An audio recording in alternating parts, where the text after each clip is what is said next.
exception of two guys, Calipari and Patino, because their egos are so massive, and it really takes that they can handle the situation. No Filter Radio with Alan Cutler, brought to you by Quantrell Auto Group. QuantrellForLife.com. Good afternoon. I'm Alan Cutler, honored and pleased to be with you. Thank you for joining me, whether it's live now, podcast later in the day, anywhere in the world on the ESPN Sports Lexington app. Thank you. Jacob Polachek, who was a big part of a big story KSR wrote, which we're going to talk about. Brandon Ramsey, always big time on basketball. Jim Master, former star guard for Kentucky.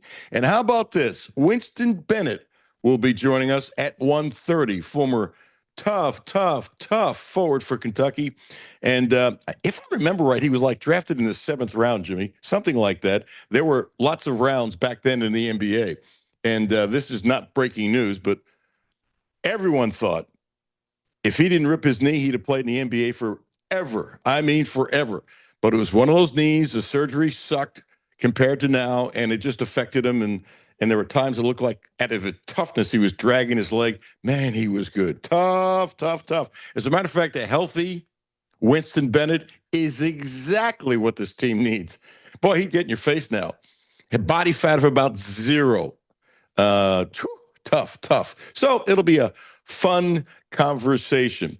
Giving KSR credit, Jacob Polachek, who does a very good job. Jack Pilgrim, a very good job, very good reporter. Have this thing on KSR and got to talk about it, got to give him credit. It's a hell of a story. I know there's some people inside UK who don't agree with everything in that story, and it's about NIL. So what confused me is I know the rule, and I know the way this is set up with Kentucky. Jimmy, if you're an athlete and Kentucky is recruiting you, you don't have to use JMI. Now, JMI has like 250 clients and people do business with. They have all kinds of different things to help push you as an athlete, which I think is wonderful, but you don't have to use them. Now, according to the story, if I read it right, and I read it twice, that they want you to sign a contract to just use JMI. And I'm baffled by that. Just baffled. Really baffled. So we're going to talk to Jacob about that. And look, I'm not going to say that this relationship is doomed. I'm not going to say that there's no way it's going to work. I am going to say this. I think there probably needs to be some tweaks. And there's nothing wrong with that because in business, there's tweaks all the time. And JMI is dealing with athletes now, and they're dealing with agents, and there are certain things that they want. And if UK loses a player because they're asking you to sign something that other schools don't, it's not a good thing. That could be tweaked. That could be changed. I also think there's a problem that has nothing to do with JMI at all. I do think, because I've been kind of working on this, there are some stars out there that don't want to play 22, 25 minutes. They want to be able to play as long as they can and play a lot more minutes. And I think that's something that's going to hurt Pope. I do. I've been sitting on this for a while. And through the course of time, not working on it actively, but talking to people the way I talk to people. Oh, really? This person? Oh, really? That person? And I can't give you names, but there are some people that want it. And there was a soundbite from Cal years ago where he said one of the worst things that happened to him when he platooned, because they were stars who didn't want to come to Kentucky because they didn't want to play the amount of minutes that so many of those stars in the NBA now were playing because he had a platoon. And I can see that. These guys want what they want. And so you either adjust or you lose some certain people. So I think there's some tweaking have to do. Here's the other part that's nuts. I did not realize that Pope was the main person doing the negotiating for the recruits. I assumed that there was somebody else doing that and he'd be the closer. Assumed. And if you had to get involved, get involved. And I would bet you Jimmy's paycheck, which I'm very liberal with, that you take the top 20 now, and to me, I would be shocked if most of the head coaches are doing the closing and getting involved that much with the money. You could be asked, you can go up and back, somebody else takes care of it, though. There's no question to help out Mark Pope. Look, he's your guy. Okay? He's your guy. And I've had a number of people come at me and say, it's time for him to go. Stop it. Seriously, stop it. If this works with Pope, I could see him saying 5 years ago how much he's grown and changed as a head coach. You know, Utah Valley State ain't Kentucky. BYU is not Kentucky. BYU has now become big time because they've got a billionaire pouring money in. It's a different situation. It's still not Kentucky. And by the way, I lived out west, okay? I lived in the Northwest with Boise.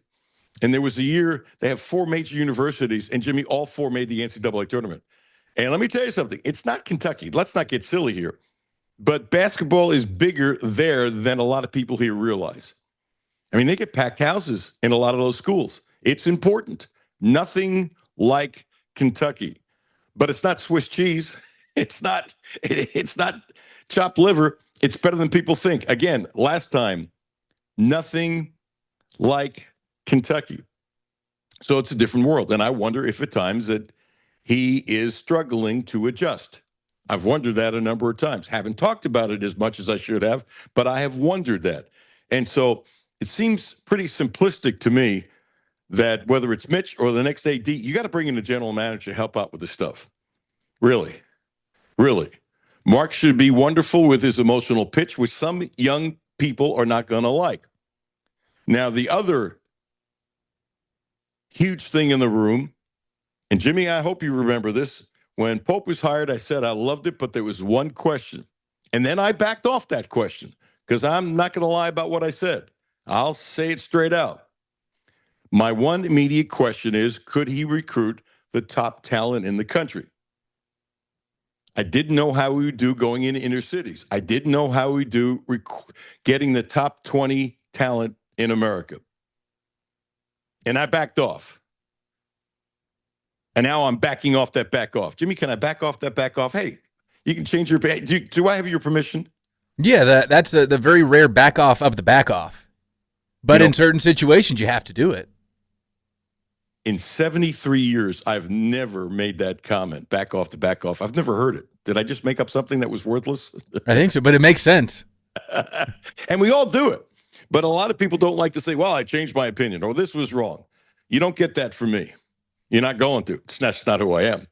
One of the many things that makes me different. Neither here nor there. I don't want you to say, Cutler's pushing his ego. That's not the point of it. The point is to explain who I am so you make your judgments to keep listening or not keep listening.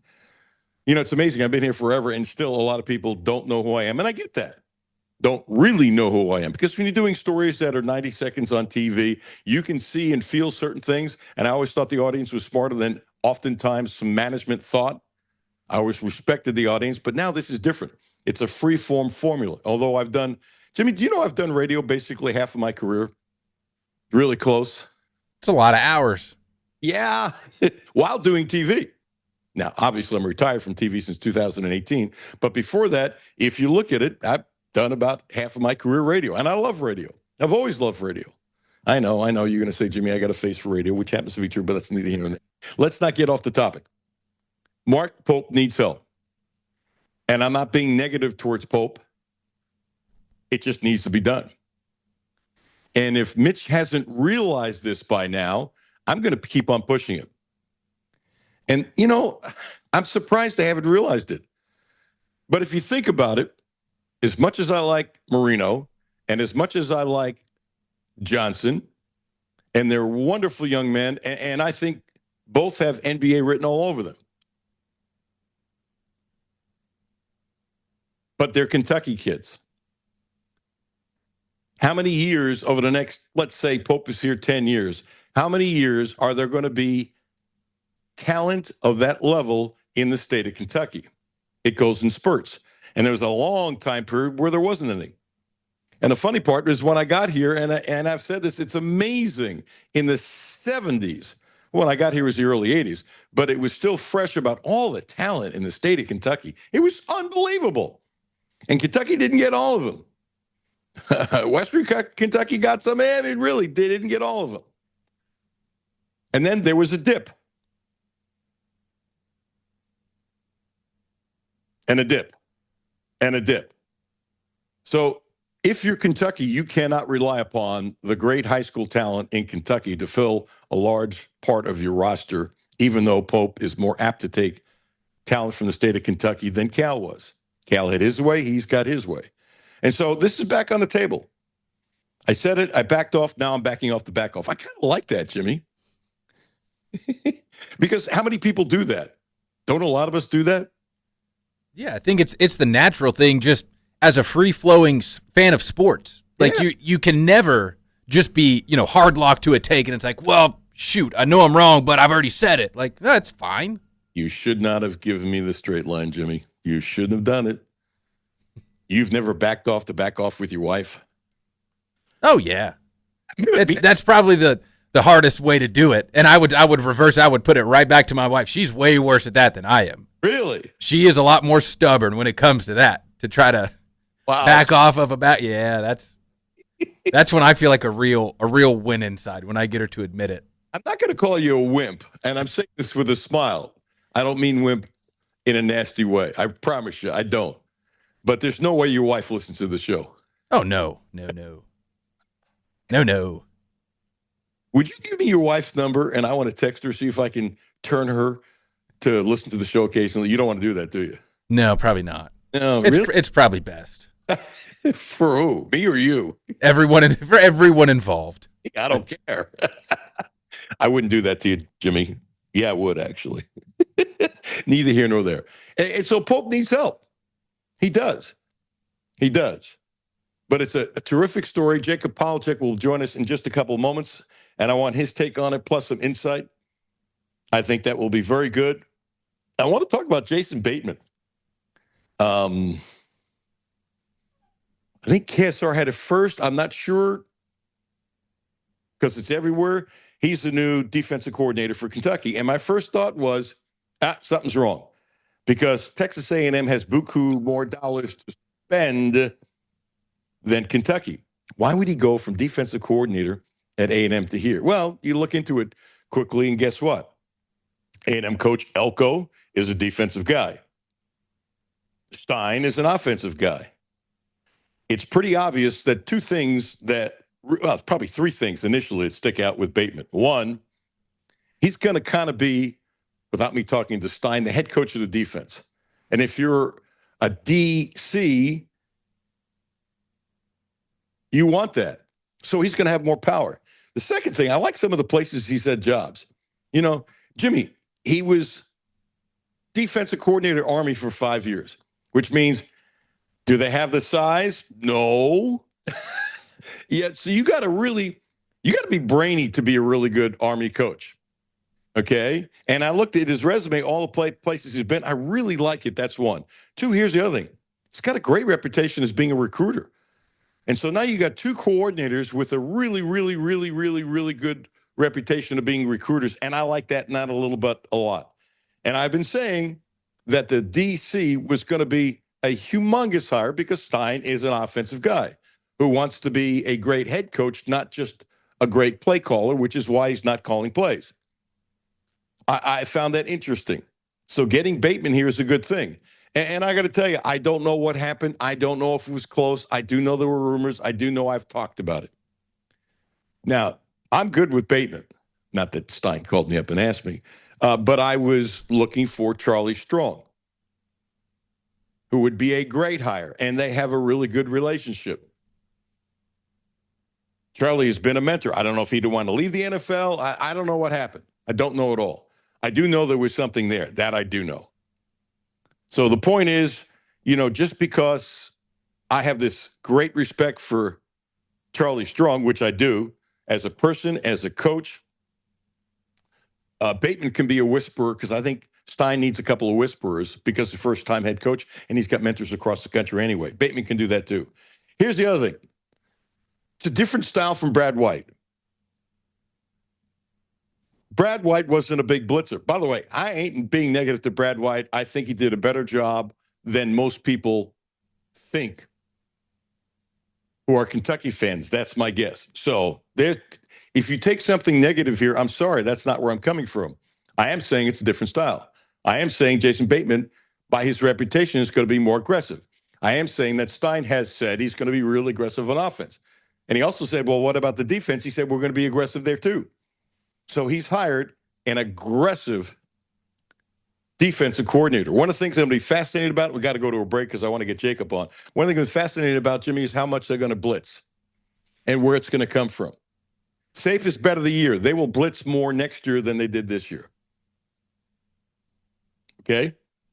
And I'm anxious to see what they do in the portal because I think they're going to load up, and I think the recruiting is going to take a step up here in Lexington, Kentucky. This holiday season, give the gift of adventure with Quantrell Subaru. Right now, the 2025 Subaru, it's called Share the Love Event. That's right, Share the Love Event. Subaru will donate $250 to one of 5 amazing nonprofits, including the Hope Center. And Quantrell Subaru is stepping up in a big way, more than doubling that, donating a total of $550 for every new Subaru purchased or leased now through January 2nd. Be part of the community and help make a difference during the 2025, I like the name of this, Jimmy, Share the Love event at Quantrell Subaru. Learn more at QuantrellSubaru.com. And don't forget, best place to get Cadillacs in the state of Kentucky, as far as I'm concerned. And how about Volvos? Wow. And I've talked about it for weeks, and actually not quite months, coming close to it. Judy drives the VC60. She loves it. It's a hybrid. It's a beautiful thing. It really is. It's spectacular. Plus, the people at Quantrell, they will take care of you. They will do their best to give you the best deal and treat you the way you want to be treated. That's what they say they'll do. They've done it with me for 3 cars. Jacob Polachek coming up next. Alan Cutler, 1300 AM, 92.4 and 5 FM. No Filter Radio with Alan Cutler, brought to you by Quantrell Auto Group. QuantrellForLife.com. Hi, this is Alan Cutler. Have a no-filter comment? Hit the text line, 859-381-1313. 859-381-1313. Houchins Insurance Group is proud to partner with Auto Owners Insurance, a company that provides opportunity for independent agents to make insurance simple for their clients, offering risk management services that range from a renter's policy for your college student to home and auto coverage for your entire family. Houchins Insurance Group assures you that nobody works harder to keep you protected from life's uncertainties. Reach out to AJ Boss or Zach Bennett at 859-263-2771 to see if Auto Owners Insurance makes sense for you. Hi, this is Alan Cutler. This holiday season, give the gift of adventure with Quantrell Subaru. Right now, the 2025 Subaru Share the Love event. Subaru will donate $250 to one of 5 amazing nonprofits, including the Hope Center. And Quantrell Subaru is stepping up in a big way, more than doubling that, donating a total of $550 for every new Subaru purchased or leased now through January 2nd. Be part of the community and help make a difference through the 2025 Share the Love event at Quantrell Subaru. Learn more at QuantrellSubaru.com. My name is Terry Schultz, CEO for the Rutherford County Area Habitat for Humanity. Republic Bank has really been a game changer. They have invested not only financially, but time to really listen so that we can move our mission forward. What I like about Republic Bank is they've come in asking, what are your needs? And I don't know that you get that any other place. That's Terry's story. Now let's get to work on yours. Republic Bank. Time to thrive. Member FDIC. Ho, ho, ho. What are you doing, Uncle Rick? Looking at these twinkle lots, 250 strands of lots, 100 individual bulbs per strand, for a grand total of 25,000 twinkle lots. Well, it looks like you're not quite ready for the holidays yet. But here at Clark's Pop and Shop, we are. We have 5-hour energy shots, buy 2, get 1 free, and Mike and Ike or Hot Tamales Theater Box Candy, 2 for $2. Maybe I should wrap up my lots so I can get over to Clark's Pop and Shop. Uncle Rick, the little lights aren't blinking. I know, Carl. I know. Happy holidays from the Clark family. Back to No Filter Radio with Alan Cutler. Podcasts on Apple, Spotify, and Google, Monday through Friday. Welcome back. Alan Cutler, 1300 AM, 92.5 FM. See, I'm jealous of Jacob a lot of things. You don't have any damn gray or white hair. Your red hair is thick. May it stay that way for at least 20 more years. Hello, KSR, Jacob Polachek. How the heck are you?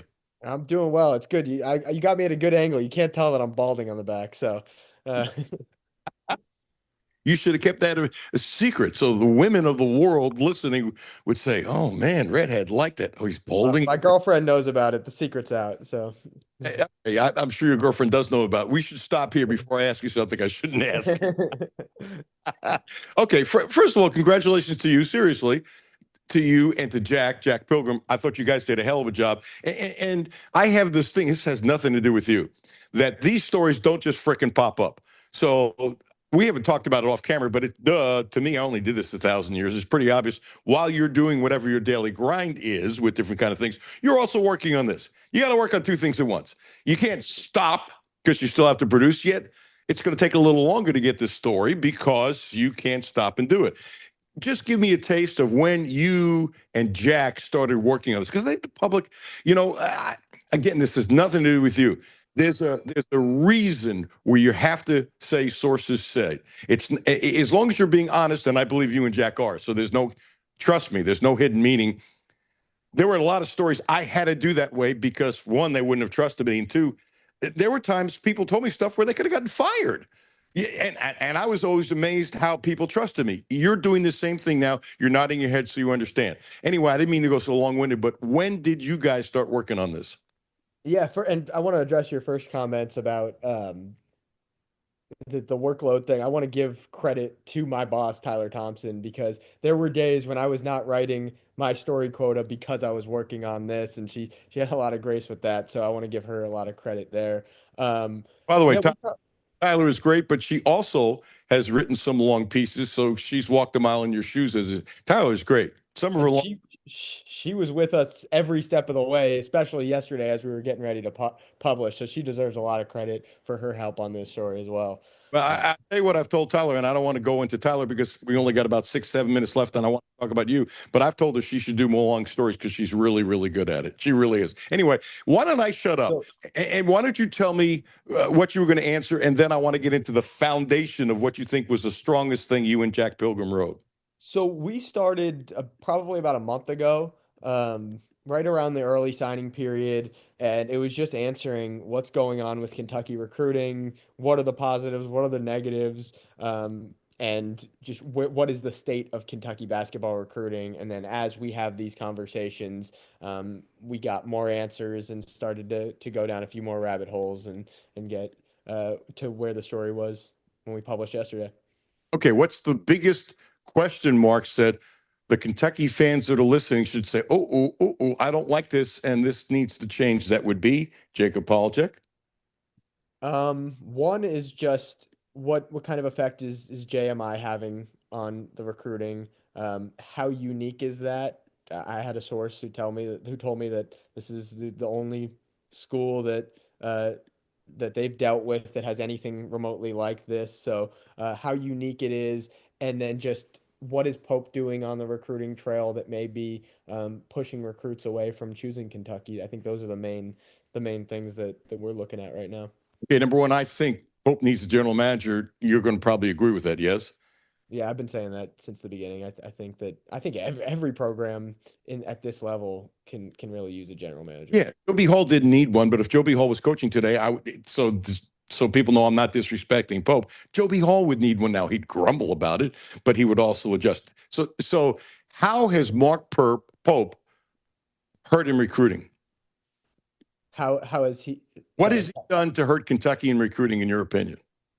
Well, I think we have a section in the story about emotions at the closing table, and just kind of taking himself out of some of these negotiations was a common theme that we got in conversations, and I think that a GM would very much help in that aspect. We had one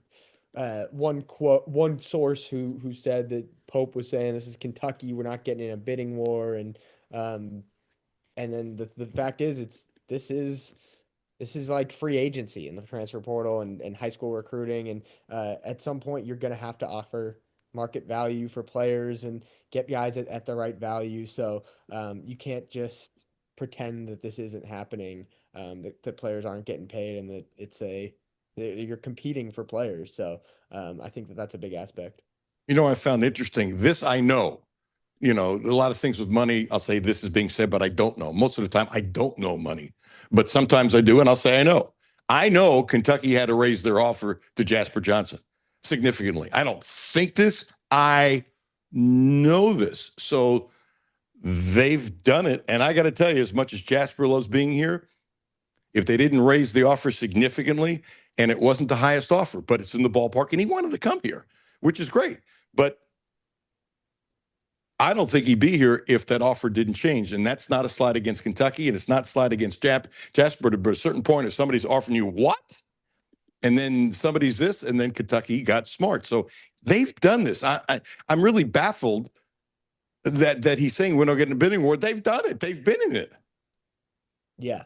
And it's about it. There's also an aspect of just knowing what the market is for certain players and understanding where you need to be in a negotiation to land a player. You have to be in the ballpark and willing to be flexible a lot of the time. I would think that at times tough to find out. Three schools are going at you. Three big schools, Kentucky, one of the three big schools, all that kind of stuff, to exactly know what the others are offering and what the agents say. Is he playing a liar's poker, or is he telling you the truth? And how you get sucked in or don't get sucked in. And people have sources and different things, and from high school coaches to agents and all kinds of stuff, competing agents, to find out information, which this is being done all the time now. But I would still think that'd be difficult. Yeah, and I had a source that I quoted in the story saying Kentucky was asking throughout the recruitment, how can we get it done? How can we get it done without really mentioning a hard number until the end of the recruitment, till really late in the game. And it's just hard. You're dealing with agents, you're dealing with, I know these are 18-year-old kids, but these are guys that are already in high school making a lot of money. And they want to know what the hard numbers are and where these schools are at. And if you're not offering a hard number, then it's almost hard to even open those conversations. Jacob, I get a feeling that some of these young people who, when they say they're just young people, no, they've had to get educated on this early on. And so they have a better education about money. I'm not knocking other 18-year-olds, but they haven't dealt with this. I think some of these kids who are getting a lot of money, some have a much greater understanding of what's out there and what's going on than I think adults realize. I think there's a stereotype of, oh, they just can't, blah, blah, blah, blah, blah. No, you have an agent. They explain it to you. You got a brain. You kind of figure it out. You kind of know what you're going to go. And it's the job of the agent to really educate their client. So I think some of these kids are smarter than a lot of people think. Yeah, and they have agents. That's the biggest thing. Like you mentioned, it's like maybe an 18-year-old kid can't go and find out exactly how to get the best offer from the school he wants to go to, but I can guarantee you his agent can do that and has been doing that for a long time. So, yeah, the aspect of agents is a huge role in this, and the, there are a lot of schools that play the game, know how to develop these relationships and get the best bang for their buck. And in talking to sources, it doesn't seem like Kentucky's done that. Do you have any fear, you and Jack, when you put the story out, you're going to get a lot of negative blowback? Not really. I was going through the story. I was like, we just need to make sure everything's right. And if everything in this story is right, I don't have fear of blowback because it's the truth. And so once we ran by our sources, we double checked everything. When we put that out, I felt pretty confident that whatever blowback we have is not going to be related to the validity of the story. And at that point, there's nothing else that I can do. I don't work for the university. I work for On3.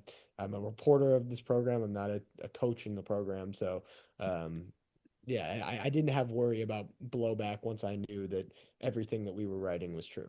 Let me guess, you spent a little extra time making sure your T's and I's were taken care of as far as dots and crossed, right? Yes, I had a lot of people within KSR look this over and make sure that everything was in order, that it looked good, and that any sort of blowback that we could get was not about the truth of the story. Good for you. I have a feeling that this story can do some good because I can see some alterations made to help Pope out. And he needs a general manager desperately. I don't have the answer to this, but I'm guessing if you look at the top 25, and you might have a much better answer because you call a lot of coaches and people and sides and stuff like that. Don't give me names. You're not going to give me names. I'm not pushing you for that, Jacob. This is the last thing. But I'm going to guess who the hell in the top 20? Well, Kentucky's not in the top 20, but if they win the next 3 games, they'll be back in the top 25. But you know what I'm saying. Are there 3 coaches in the top 20 that are really negotiating these deals now? I just assumed all the big programs that they were general managers without checking. I'm going, well, why the hell would a coach get involved with that? I mean, they know they might say, well, it'll be this, but somebody will call you to work it out the details because that's not what I do. And we have somebody who's a professional. I assume that was sort of a standard conversation. Am I wrong? Yeah, you're not wrong, but a lot of these programs do have general managers. And at the end of the day, you're talking about the top 20 programs. This is Kentucky. And if you are going to be, they have the biggest payroll in college basketball this season. I don't think many would dispute that. And if you're going to have that, you need a general manager.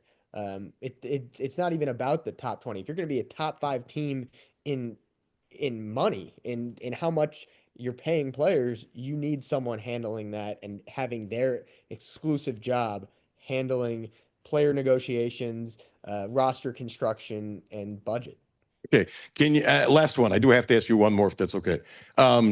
Take your heart and shove it aside. Can you do that? So it's in the other room. Okay, good. I want a clinical reporter's answer. Nothing more, nothing less. And I know you can do that. If you're a Kentucky fan, based upon what I read, based upon when you and Jack did, and you should be applauded for it, seriously, should Kentucky fans be concerned about the future based upon your story on KSR? Yes, but at the same time, there should be some hope that maybe this story allows the right people to make the changes necessary. But if these things can stay the same, then yes, I would be worried. That's exactly what I thought you would say. Hey, dude, you and Jack, great job. Congratulations. Remember, I told you, just keep doing what you're doing. Just keep doing what you're doing.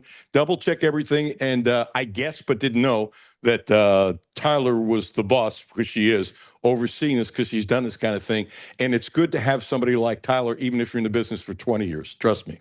This story would not have happened without Tyler. So I can believe it. Hey, thanks, dude. Appreciate you. See you in the press box. And I won't be there this Saturday, so I will see you at the next one. There you go. And I won't ask you about your ball spot again. I won't. Sorry. I got you. There you go. Thanks, Jacob. Bless you, dude. Jimmy, he's a really good young reporter. That's a good get that they got. I mean, that is very well done. You know, it's interesting. The Herald Leader has done some stuff like this. KSR has done some stuff like this. You know what I see happening? I see an uptick in journalism. Really. I think it's a good thing. I really do. TV stations are not going to do this kind of thing. I'm not ripping them that I can get into it some other time. They're just not going to do it. And so if KSR keeps on doing stuff like this and the Herald Leader keeps on doing stuff like this, I think it's great for the public. I really do. I think there's more information out there to dig. And just do your job and make sure it's honest and make sure it's right. Read the story in KSR. It's a hell of a story. And I'm sure tons of people are reading it without me saying that. But, Jimmy, I don't know if you've read it yet or had time to read it yet. It's pretty good. Pretty damn good. And they should be proud of it. I'm proud of them for that. I don't care who the hell it is. If somebody who does a story like that, proud of you. Proud of it. Good for them. Okay. Thank you, Jacob. Appreciate it. Brandon Ramsey has been waiting patiently. Brandon, my big mouth. I'm late. You're not surprised. Terry Page. Terry Page. Not good. Not a very good. A great licensed massage therapist. 859-373-0578. 859-373-0578. Check her out. Use my name. In Butler, Kentucky, Monday and Tuesday. Thursday and Friday in Lexington. She should never have a free appointment. She is that good. And my neck is not 100% yet, but I couldn't move last Thursday. And she helped me tremendously. And I think after she beats me up today, I say that with loving kindness, I think my neck will be hopefully will be behind me. I had a really bad problem last week. Really bad. And it gets worse when you're my age. And she's helped tremendously. Terry Page, 859-373-0578.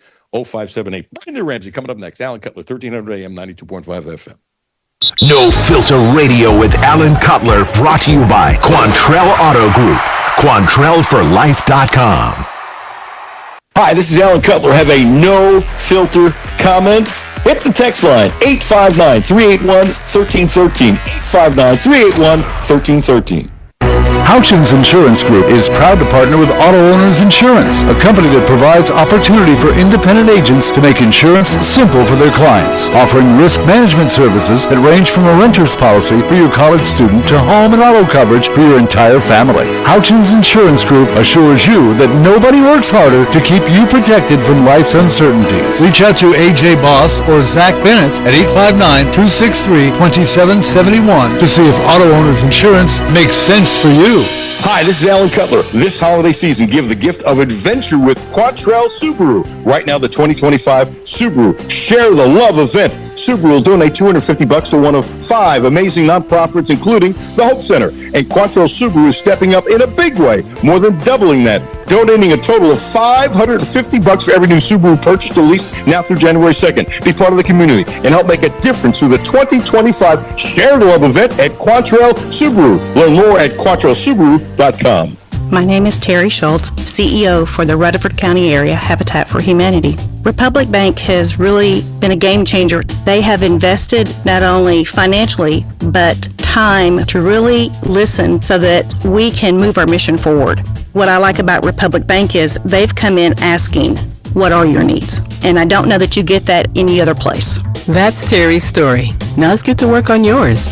Republic Bank. Time to thrive. Member FDIC. Ho, ho, ho. What are you doing, Uncle Rick? Looking at these twinkle lots, 250 strands of lots, 100 individual bulbs per strand, for a grand total of 25,000 twinkle lots. Well, it looks like you're not quite ready for the holidays yet. But here at Clark's Pop and Shop, we are. We have 5-hour energy shots, buy 2, get 1 free, and Mike and Ike or Hot Tamales theater box candy, 2 for $2.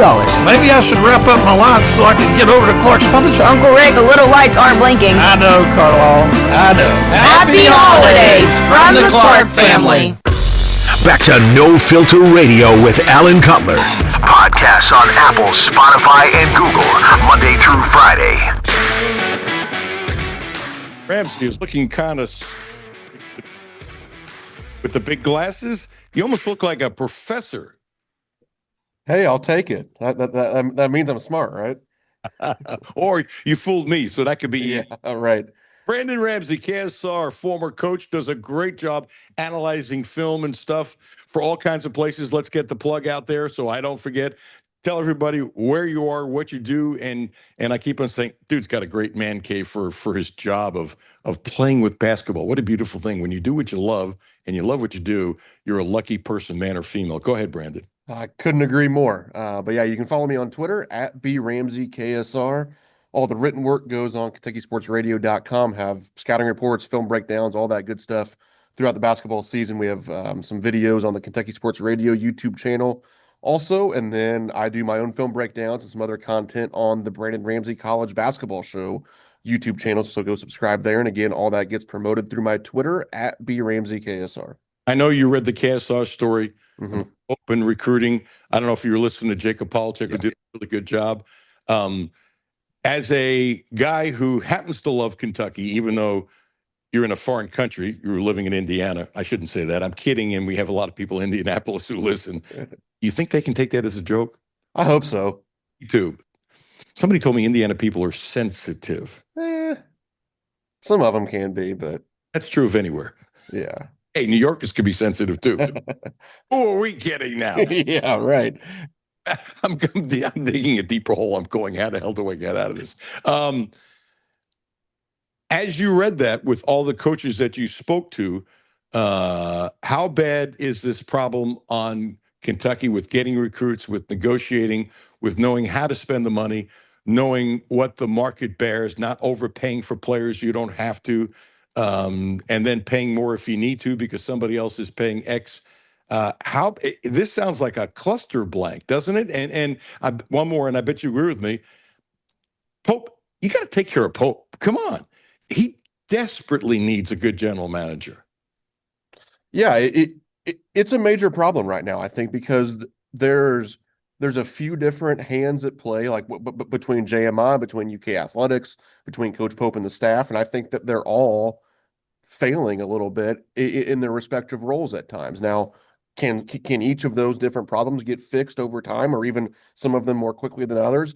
Absolutely. But I do think that there are multiple factors at play, as the article mentioned, that are making this an uphill battle that probably doesn't need to be an uphill battle, and certainly shouldn't be one at a place like Kentucky, where the infrastructure should make it probably as easy as anywhere else in the country to get the best players. And I definitely do think that it's a worry from all different facets of this, from what you read from the excellent article that Jack and Jacob put out yesterday. And I do think that, you know, the role of GM needs to be filled by somebody other than the head coach. I think sometimes, you know, just like the title of having a GM doesn't mean that it all gets fixed. I think it's more about who's doing the job and who's doing the work. And I think that some places have an assistant coach that maybe is really good at this, or an ops guy that's really good at this. If you want to call it a GM, great, that's fine. And I think that makes a lot of sense for today's structure. But yes, having the head coach be the one who's sitting down and really getting into the intricacies of the NIL contractual breakdowns, I think I mean, quite frankly, is putting too much on his plate, let alone that it may or may not be his strength as a negotiator anyway. So yeah, I think that this article certainly put a lot out there for the common fan that maybe didn't know some of the behind the scenes and inner workings of some of the failures, for like I said, kind of probably three-pronged from the coaching staff to JMI to UK Athletics. There's a lot of different issues at play here, and you certainly need to clean those up, or I think Kentucky's going to continue to be behind in a place where really, quite frankly, they should be at the forefront. You know, that's a really good point on top of it, that they need to take it off his plate. Mm-hmm. There's enough time in the day that, you know, somebody says, well, he makes a lot of money. Fine, great. God bless him. More power to him. But there's also only 24 hours in a day. And like most coaches, it's not just Mark Pope at Kentucky. He's working like crazy. And you should know what your strengths and weaknesses are. And I bet if you sat down with Mark privately and quietly, I would bet he'd be relieved to have this taken off his plate. And I mean relieved. So the last question I asked Jacob, I have to ask you. Are you concerned about the future of Kentucky basketball if changes aren't made? If changes aren't made, absolutely, because I think that you're going to continue to see recruiting go sort of the way that it went in this last cycle, and the way that it's sort of going here in 2026, where it doesn't mean that Kentucky's going to stink. Does it mean that Kentucky's not going to get any players?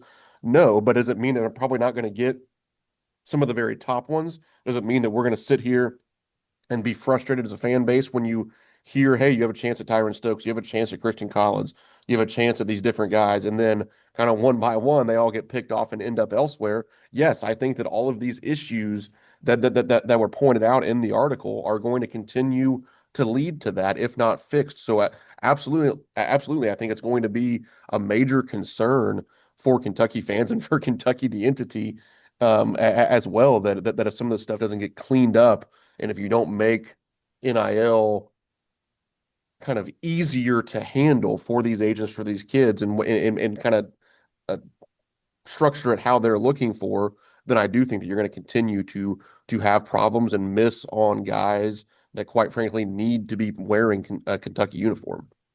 Jimmy, those two sound bites, I can't see Jimmy behind. The two sound bites, you got them both? Okay, so this is what I want to do. One, your opinion of the off-the-court problems. Maybe you didn't think there were any. You know, Brandon, whatever you think. Do you think there were off-the-court problems, and do you think perhaps they fixed it and made up and are moving forward? What's your opinion of all the stuff going on? Then I'm going to play two players, and then I'm going to give you a response, but I want you to go first.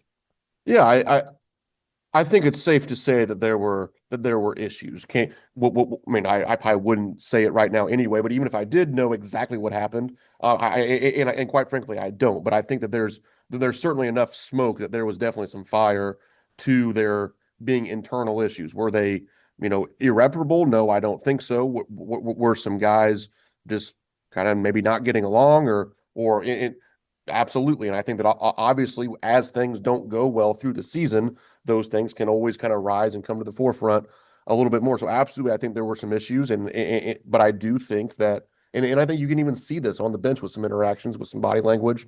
I think that you're starting to figure it out, and I think that, quite frankly, too, as Coach Pope holds some guys accountable on the floor and maybe behind the scenes more as well, you kind of work yourself out of some of that, and sometimes when your back is against the wall, you do finally decide, hey, this is going to go one or two ways. We can either tank this season and it's going to stink for all of us, or we can put some of our differences aside and try to come together and work out of this. So yes, I think that there were issues. Do I think that they're just magically fixed? No. But do I think that they're working in the right direction? Absolutely. Okay, let's hear a soundbite from Owe and Noah after the game the other night. Here it is. I haven't seen that personally, but that is not true. I mean, I feel like we're kind of right now off these losses. It's kind of bringing us closer together. I mean, we're such a it's so cliche to say every team wants to be a tight knit group, but I really do think that we are. I mean, we really do have our backs. I mean, we're continuing to learn to trust and play with each other on the court, but off the court, I mean, these are my best friends. I mean, they would say the same thing about me. It ain't no off the court stuff. It's all on the court. Like, obviously people gonna spectate and speculate, but it's all on the court. Like, we the closest group. Like, we all hang out, we all good. Like, it ain't nothing off the court. Now, Noah's going to say, yeah, we had problems before, we fixed it out. I'm going to guess very strongly they were counseled on how to talk to the media, which would be the smart thing. There are some smart people in the sports information director office, and for them not to talk to these kids before coming out to talk to the media, if I was in that job, it'd be disgusting, okay?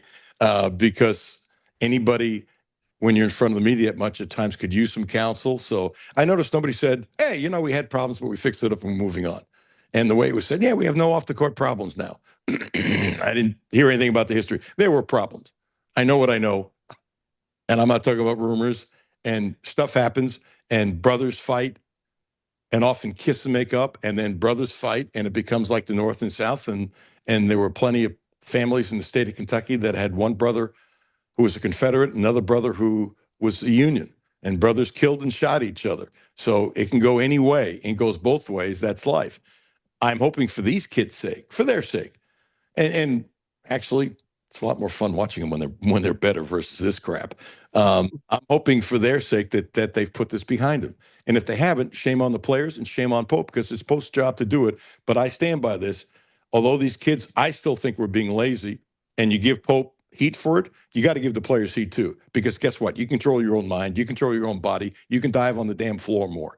So it's both. It's not just Pope, and it's not just the players. Pope's got to find a way to get him out of it. But these kids internally have to figure it out as well. You agree? Absolutely. And I think that, as you said, I mean, obviously Otega Owe and Trent Noah are going to sit there and say the right things. And I thought that they said, and I liked what they said, kind of regardless of what's been happening behind the scenes. I think they're saying the right things there. And I believe them to some extent that things are better now. But, to act like that there were never issues and this is the tightest group that ever and all that kind of stuff. Like, hey, I watch the games. I know too much to about basketball and about interpersonal relationships to watch the first handful of games of the season and come away with the idea that this is the most tight-knit group ever. That just simply isn't true, in my opinion. And I think that it's pretty hard to think otherwise, quite frankly.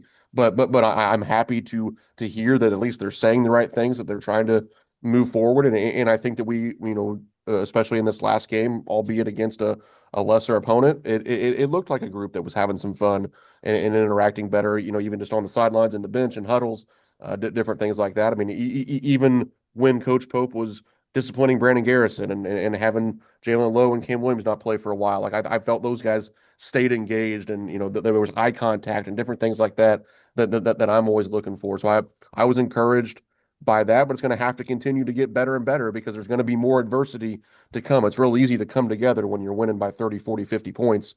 It's a lot harder when IU comes out and hits 3 threes in the first 4 minutes and punches you in the mouth. So I think you're going to have to see how they respond to adversity still going forward to really get a feel for where they're at in that, upward trajectory of getting this figured out. True or not true? With them spending $22 million, whatever it was, as Ben Roberts reported a long time ago, is it true that Wilkerson went to Indiana because they paid more money than Kentucky? Do you buy that, or do you think there was another reason? That was a scuttlebutt out there, and Brandon, I got to tell you, I don't know. I think money certainly was a factor. I think probably as much as anything, at least from what I had heard as it was going down, was probably as much of Wilkerson wanting, I don't even know if promised is the right word, but kind of shown a door towards a major role. And I think IU was showing him that door towards a major role a little bit more clearly than what Kentucky was willing to kind of lay out there for him. Not that Kentucky was saying he was going to be a bench player or something like that, but I just think that he was probably made to feel more comfortable that he was going to be a guy that would have a chance to hit 10 threes and score 44 points in a game at IU than he was made to feel that way at Kentucky. And I think that certainly played a role in him ending up in an IU uniform. And we're gonna get to go against him on Saturday. So there's certainly going to be some fans, especially coming off the game that Wilkerson just had. There's going to be a lot of fans pretty keyed in on that matchup, I think, on Saturday. I think your second part is really, really powerful and shouldn't be negated and should be amplified, because there are a lot of players, you know this better than me, but I've been doing this for a couple of years, who are top 20 players who don't want to, this is an oversimplification, want to kumbaya. Yeah, we're going to roll out the ball. The best players are going to play and all that kind of stuff. That does work for some kids. It doesn't work for a lot of kids. If you're Caleb Wilson or if you're Wilkerson, you say, hey, I know who I am, and okay, Cal would say, I'm never going to promise you shots, and some guys didn't come here because of it, but you get a feeling and a temperature of what the coach could say, and sometimes some of these guys would sacrifice for that. But there's a lot of guys who don't want to sacrifice. They can still be a good team player, but said, you know what? I'm the best shooter on the team, and damn it, I want to get my shots. And if this is going to be a kumbaya thing, I'm not coming here. And I think Pope has lost some players because of that. And if you can say, well, Cal did a better job of that. Cal was a much better recruiter. Cal had been around a lot longer. Cal had a lot more knowledge. So it's not the same thing. And he could feel people out. I'm not saying Pope can't feel people out. But when it comes to recruiting, Cal felt out people much better than Pope. You disagree with any of that?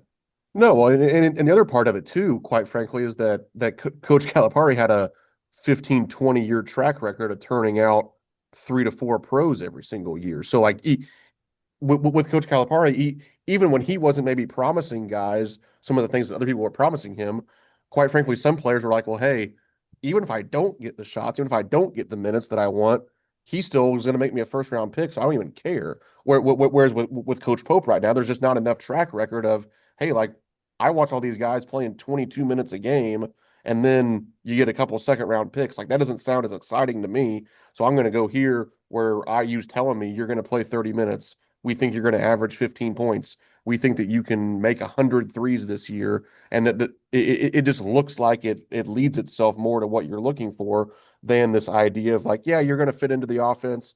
We're going to, we think we're definitely going to get you shots. You're going to play your 24 minutes, and it's going to be great. And I think that's right now what Coach Pope is fighting against is that,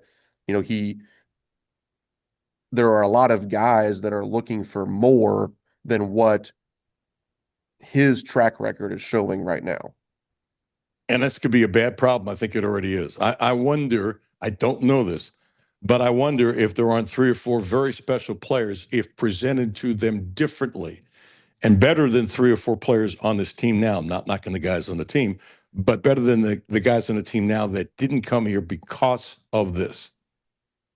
I think it's very possible. And I mean, I've said it in tweets after some of the games when I'm frustrated with the losses. I just think you look around college basketball right now, and it's as good or better than it's ever been. And you have this historically great freshman class with 10, 15, 20 guys from the class of 2025 that are excelling at the highest levels of college basketball. You look at some of the older transfer portal guys, these guys in their 4th and 5th seasons across college basketball that are emerging as all-conference guys, conference player of the year guys, all-American type guys, Yaxel Lindenborg, some of these different dudes across college basketball. And quite frankly, of those 20 to 25, Kentucky has none of them. And that's not right. That's not the way that it's supposed to be at Kentucky, where you don't have any of these major impact freshmen. With all due respect to Malachi Moreno and Jasper Johnson, they're not quite in that realm of the Caleb Wilsons and the Boozers and the Debences and all these, even the guys at Arkansas, Mikel Brown at Louisville, like they're not of that ilk. And then you look at some of these transfer portal guys across college basketball, like we got some good players in the transfer portal, Denzel Aberdeen, Mo Diabate, Jalen Lowe,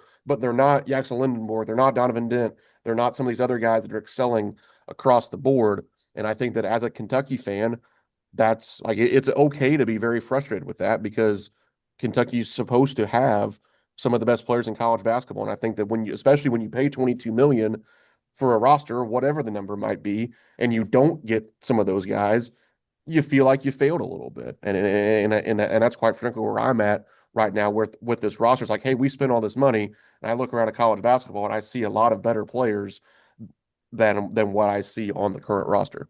You worried about Kentucky not being a blue blood 5 years from now? I mean, there's a little bit of worry for that, but I do think that in college basketball, like history still does matter, and I think that when you have the backing of like still being a major Nike school, still being a place that's going to be on ESPN all the time, quite frankly, because of Big Blue Nation and the intensity that the fan base brings, I think that you almost kind of you force yourself into maintaining some blue blood status. But just, I mean, we all know, hey, like, 20 years ago, Indiana was a blue blood, and I don't think people are putting them in that situation right now because they haven't won a title since 1987, and they haven't been super nationally relevant in, decades, really. So I think that you can lose it. Do I think it's going to happen in 5 years? Not necessarily, but could you be 5 years further down the road to that happening? Yeah, absolutely. You're a little concerned. Were you concerned when John Calipari was here? I was concerned at the end because it did just sort of feel untenable with the relationship between him and the fans and the way things were going. I don't know necessarily that it was going to work again at the highest levels with Coach Calipari as the head coach. So I was concerned, but I do think that, heck, look at his roster right now. He has two elite freshmen making a big difference for him right now, and in some ways, I wish we had some guys like that. So I'm not going to say that I wasn't worried with Cal as the coach because I was at the end, but I think there's some different worries right now, certainly with how things are going. Real quick, Braxton Keithley was on the show yesterday. What a confident young man, averaging a triple-double now, as you know, led the state in scoring a 34 game last year. 6'4", has been offered, as you know, by a ton of mid-majors, has taken a visit to Kentucky, has had visits to Louisville and some other places, no offers there. I had asked him if he's a better shooter than anybody in the Kentucky team. He said yes. A great shooter. Is he Kentucky worthy? He's certainly, he's certainly worthy of being on the list of being on campus. I think that he's a guy that you could look for as, that Trent Noah type of role where you're recruiting a kid from the state that wants to be at Kentucky and can really, really shoot the basketball and has a high skill level. Right now, is he a guy, I just got done talking about having the elite of the elite freshmen. Do I think that he's ever going to be in that conversation? No, not necessarily. But does that mean that he can't have a role at Kentucky? No, it doesn't mean that either. So I absolutely think that he's a guy that you want to continue to watch his development. He's gotten so much better, I think, physically and skill wise over the last year that looking at him a year from now, I think you'll have a much better feel for whether he's truly that high major type guy or not. But he's trending in the right direction, and he is very, very skilled. And as you said, he's very, very confident, which especially as a guy that can shoot the basketball is something that matters, quite frankly. I'm way over, but is he better than Noah at the same point in time in high school? Honestly, Alan, I haven't seen him play enough in person. I wouldn't want to put something out there on that. I love that answer because it's no BS. When you know, and when you don't know, you don't know. It's a beautiful thing. If you lived in Indiana, I'd give you a much better answer. But my Kentucky high school isn't quite as sharp as my Indiana. Your honesty, I love it. Look, and I make a big deal of this. I can't stand people who always have an answer. There are times I say, I don't know. It's okay to say I don't know instead of saying something because your knowledge is supreme, yet you can't know everything. So I know you're okay with me putting you on the spot. It's all good. Yeah. Hey, have a great weekend. The scholarly look looks good on you. I'm trying to catch up on you in a beer, but I'm not going to be able to do it. So, Brandon Ramsey, you do a great, great job for KSR. They're lucky to have you, and I'm lucky that you give me so much time on my show. Thanks, man. Have a great weekend. Yeah, you too, Alan. Thanks. Thanks, man. Yeah, anytime. He's really, really, really good. I love his honesty, strong opinions. If you don't know, you don't know. And it's one of the few times we're lucky he does the show all the time. But I mean, Jimmy, has he said, I don't know, 3 times? I don't think so. No. Which means when you do hear it, it's not just, there's some people that, like you said, that never say they don't know, but then there's every answer is, well, I don't know. But he's one that when you hear it, it's like, oh, all right. It's a pretty simple deal. Anybody who's listening who doesn't realize he's really, really, really smart in basketball, I can't help you. I can't help you. I mean, I just can't. It's just the way it is. Hey, coming up, a guy who could – now, he could play horse with this Braxton kid probably right now. Jim Master, a great shooter in his day. I mean, a great, great shooter. Will have his 2 cents about what's going on. That's coming up next. Alan Cutler, 1300 AM, 92.5 FM. No Filter Radio with Alan Cutler, brought to you by Quantrell Auto Group. QuantrellForLife.com. Hi, this is Alan Cutler. Have a no filter comment? Hit the text line, 859-381-1313. 859-381-1313. Ho, ho, ho. What are you doing, Uncle Rick? Looking at these twinkle lots, 250 strands of lots, 100 individual bulbs per strand for a grand total of 25,000 twinkle lots. Well, it looks like you're not quite ready for the holidays yet, but here at Clark's Pep Shop, we are. We have M&M, Milky Way, Snickers, or Twix share-size candy bars, 2 for $4.50, or Uncle Ray's potato chips, 8-ounce bags, 2 for $6. Maybe I should wrap up my lots so I can get over to Clark's Pep Shop. Uncle Rick, the little lights aren't blinking. I know, Carl. I know. Happy holidays from the Clark family. Hi, this is Alan Cutler. This holiday season, give the gift of adventure with Quattrell Subaru. Right now, the 2025 Subaru Share the Love event. Subaru will donate $250 to one of 5 amazing nonprofits, including the Hope Center. And Quantrell Subaru is stepping up in a big way, more than doubling that, donating a total of $550 for every new Subaru purchased at least now through January 2nd. Be part of the community and help make a difference through the 2025 Share the Love event at Quantrell Subaru. Learn more at QuantrellSubaru.com. I'm Kathy Bingaman. Over the holiday, there was an attempted fraud attack. My personal banker, Mary Rose, and I networked together, and the first thing that I thought of was I have to text her. And it was just within the next few minutes, there was an entire team that came together collectively. And that's just not the type of service that you typically get from your bank. That's Kathy's story. Now let's get to work on yours. Republic Bank. Time to thrive. Member FDIC. Houchins Insurance Group is proud to partner with Auto Owners Insurance, a company that provides opportunity for independent agents to make insurance simple for their clients, offering risk management services that range from a renter's policy for your college student to home and auto coverage for your entire family. Houchins Insurance Group assures you that nobody works harder to keep you protected from life's uncertainties. Reach out to AJ Boss or Zach Bennett at 859-263-2771 to see if Auto Owners Insurance makes sense for you. W223CV Lexington. ESPN Sports Radio 1300 and 92.5. WLXG Lexington. And LM Communications Broadcasting Station. The only no-filter sports show in Kentucky. It's the Alan Cutler Show with award-winning TV sportscaster Alan Cutler.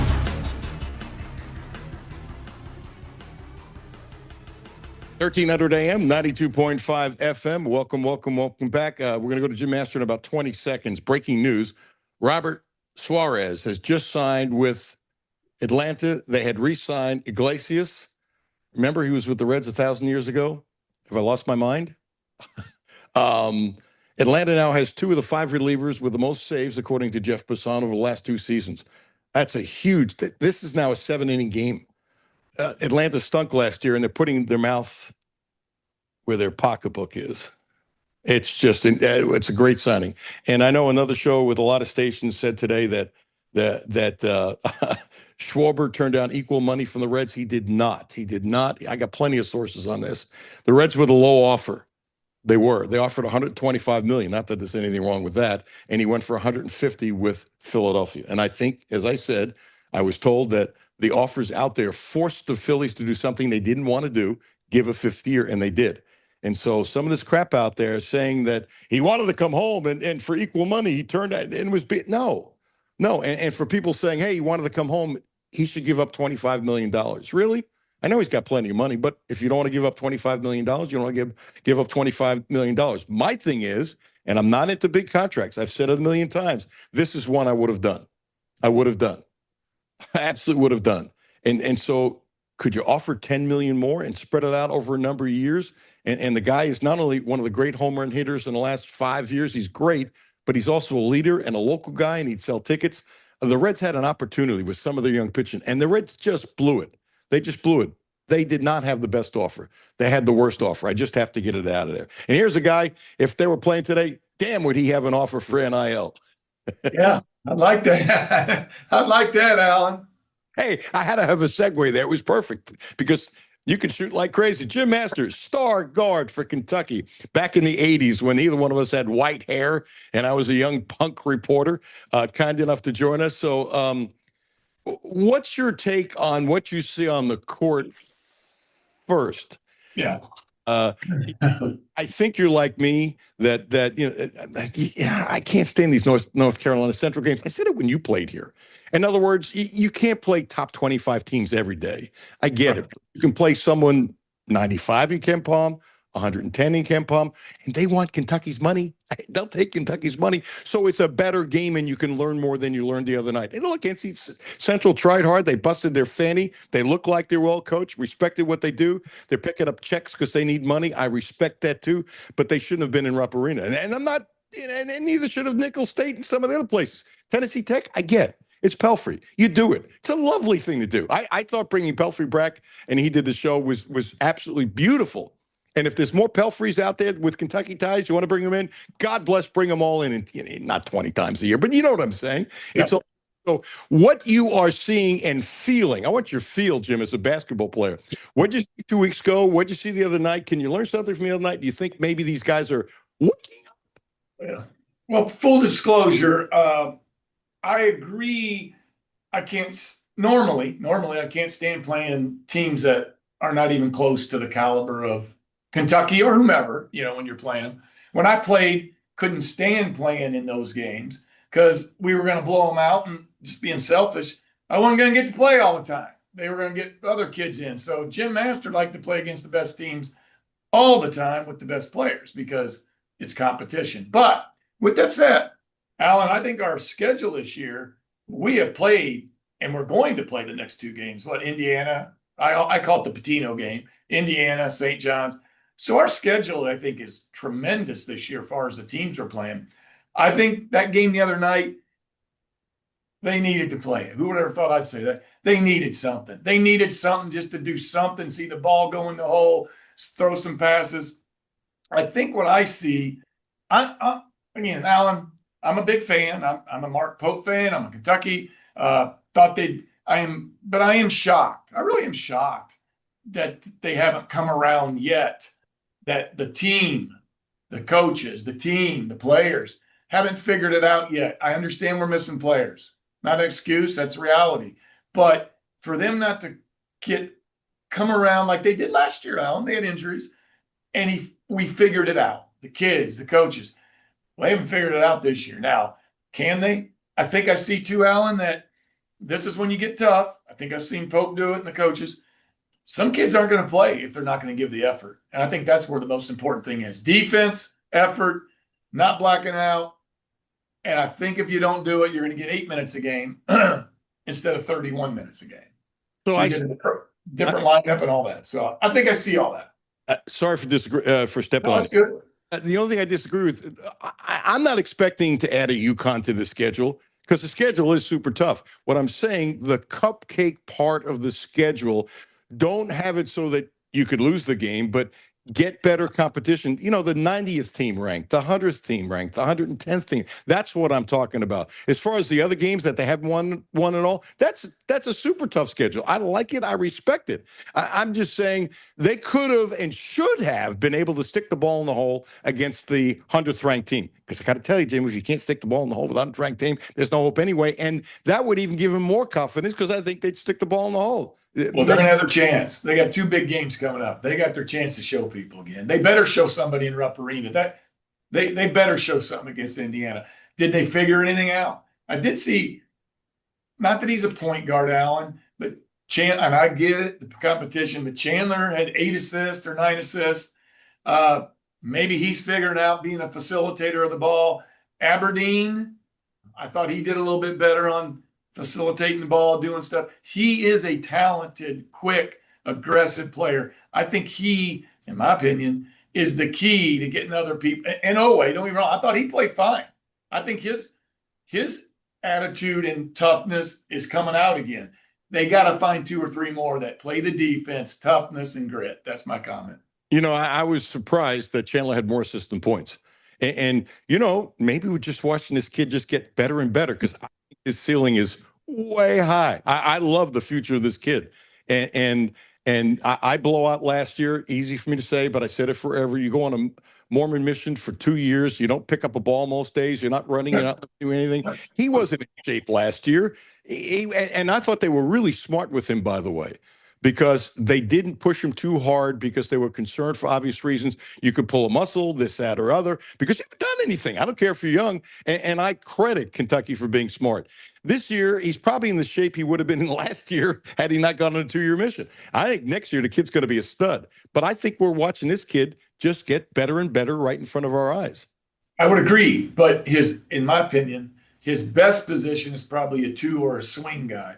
Not the point guard. But he's getting valuable experience at doing all that. So he's going to get better. But if he truly had a point guard, I hope it's Aberdeen right now. It looks like it's going to have to be, just so you know, Alan. I think you're right. I'm a huge fan of his. Huge.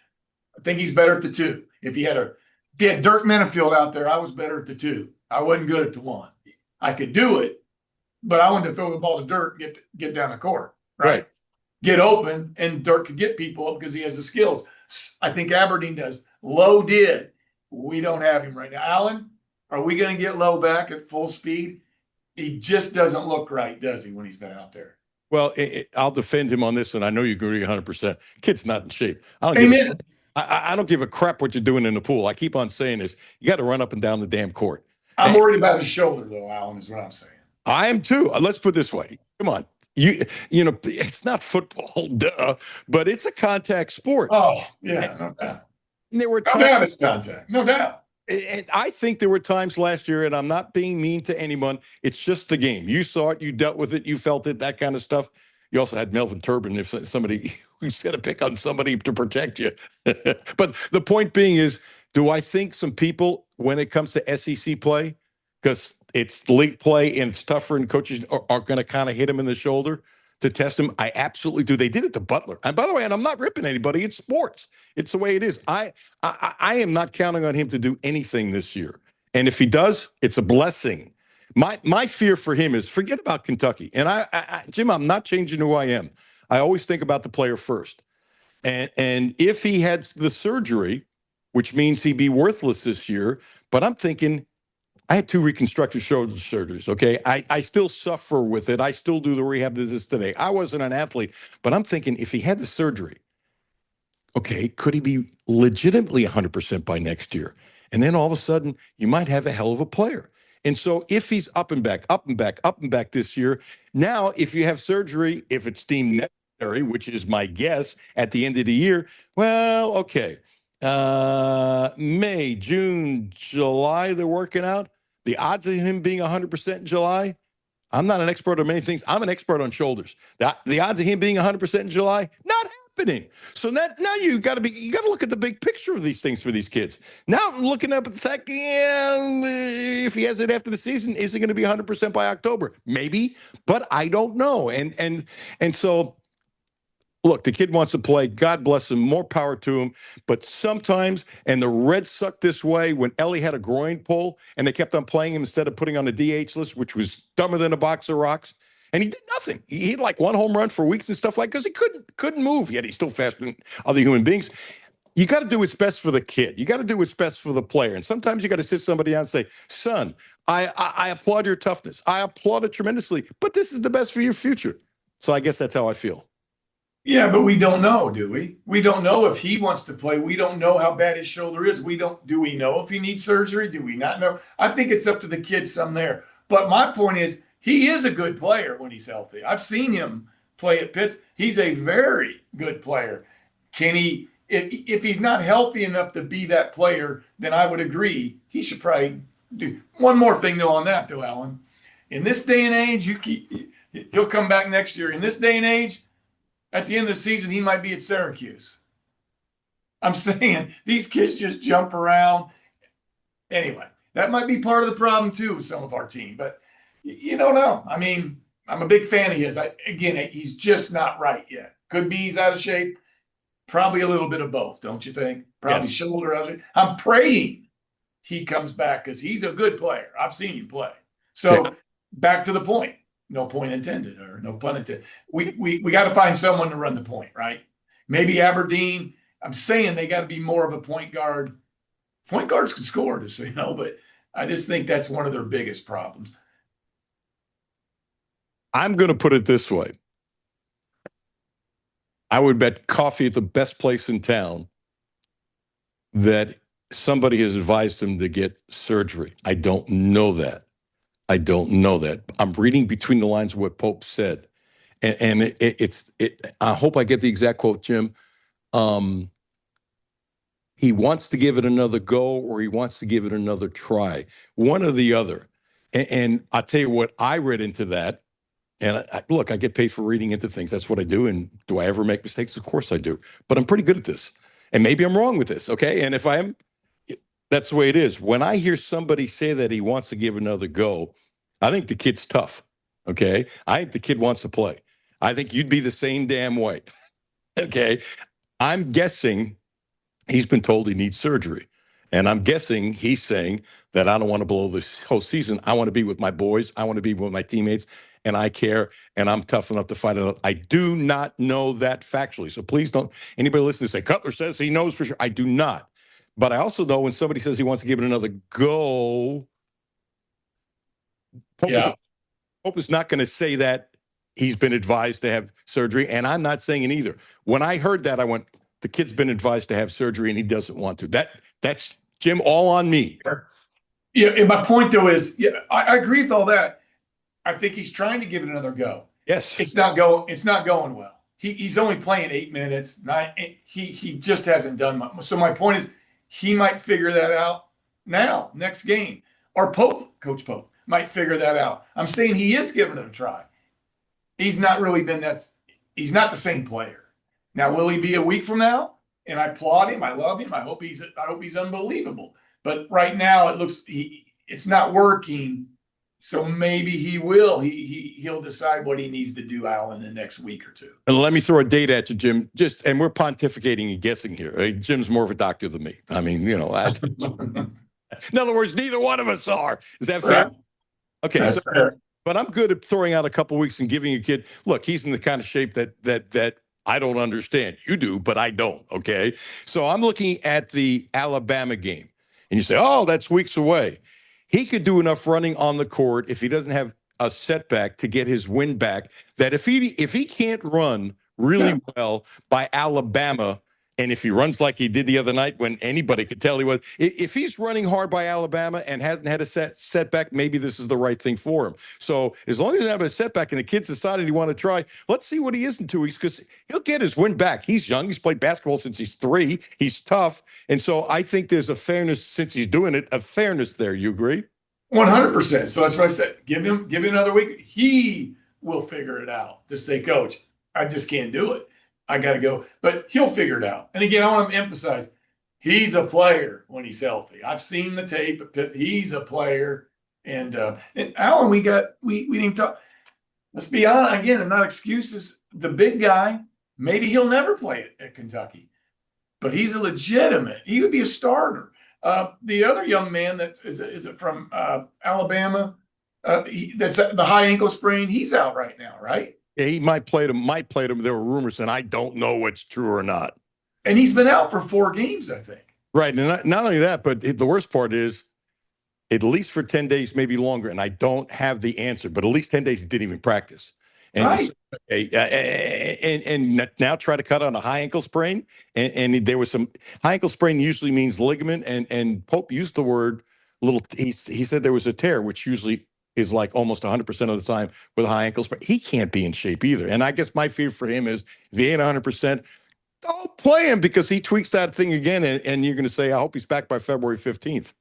Right. Well, again, but so he hasn't played. So my point is, there's 3 players. If they were there, those 3 players would be starting.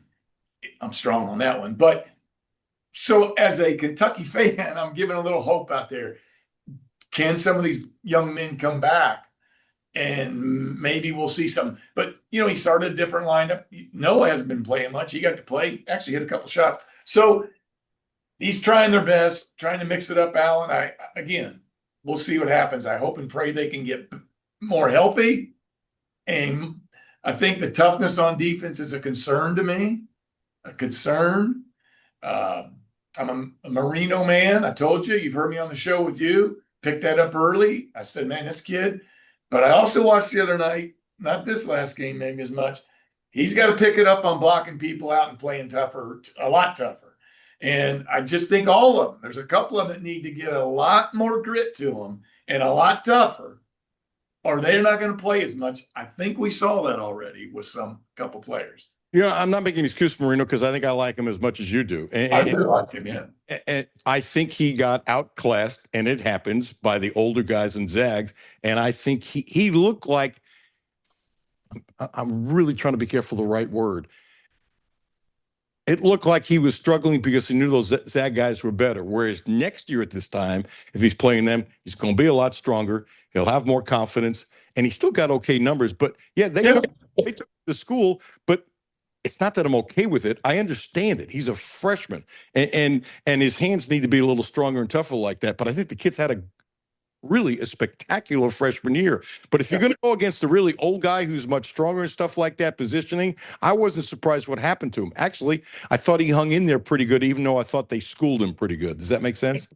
Yeah, it does. Again, I'm one of his biggest fans. I just think I see, you keep saying freshman. Well, they've played 7 or 8, 10 games. You can get a lot better as a freshman. I'm just telling you, a whole lot better. Oh, and you can get rougher. You can get tougher. You get used to the pace. You can get used to the toughness.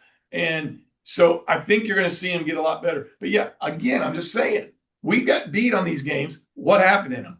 To me, it looks like the toughness, not blocking out, not moving your feet.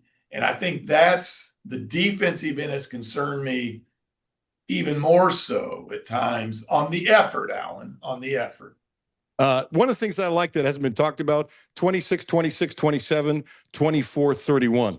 The starters played more minutes. It wasn't like a hockey game. It's slight exaggeration. Hey, 4 minutes in, 3 guys come in, 3 guys go out.